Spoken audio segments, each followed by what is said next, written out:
the nation paid silent respect to those killed in the country's wars in a Remembrance Sunday service led by the Prince of Wales. The Queen asked Charles to lay her wreath at the cenotaph, in what is believed to be the first time the monarch has broken with tradition and not performed the symbolic duty when at the Whitehall service. Spectators, servicemen and women, senior royals and politicians stood for a 12-minute silence at 11 a.m. as wreaths were laid at the foot of the Whitehall Memorial. The Queen and Duke of Edinburgh watched the moving service from a nearby balcony.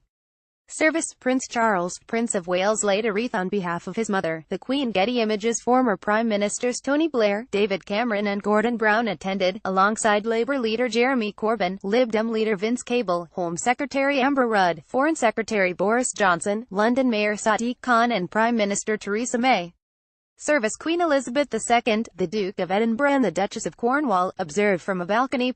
All were dressed in somber black outfits, adorned with the red poppy. Prime Minister Theresa May and her husband Philip, former Prime Minister David Cameron, former Prime Minister Tony Blair and his wife Cherie, Labour leader Jeremy Corbyn, Home Secretary Amber Rudd, Liberal Democrats leader Sir Vince Cable and his wife Rachel, former Prime Minister Gordon Brown. The service was guarded by armed police and the Met confirmed it would be using facial recognition software to track crowds gathered to watch. The force said this was part of an ongoing trial and not related to a specific threat.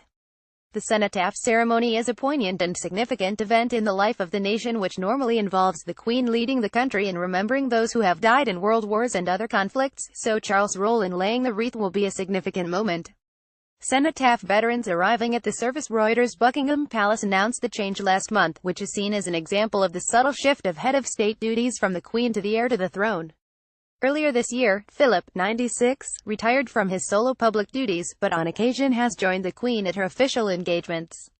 Officers armed police patrol the streets at the Remembrance Sunday cenotaph service in London. Reuters. Philip's equerry will lay his wreath, Buckingham Palace has said, while Charles will also lay his own wreath. Charles has laid a wreath before on behalf of the Queen, in 1983 when she was out of the country, and when the Queen was in South Africa in 1999 she laid a wreath at the cenotaph in Durban. The Duchess of Cambridge Centre and the Countess of Wessex Wright observe the annual Remembrance Sunday service. The Queen is expected to be joined by other royal women such as the Duchess of Cambridge, Duchess of Cornwall and the Countess of Wessex. In observing the service, on Saturday night, the Queen and senior royals joined servicemen and women past and present at the annual Festival of Remembrance as the nation remembered its war dead on Armistice Day.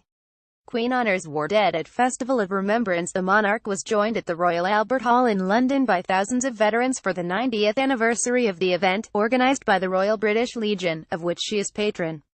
Among the acts performing were singers Mel C, Emily Sandé, Tom Odell, Leslie Garrett and Alfie Boe, alongside hymns, prayers and readings.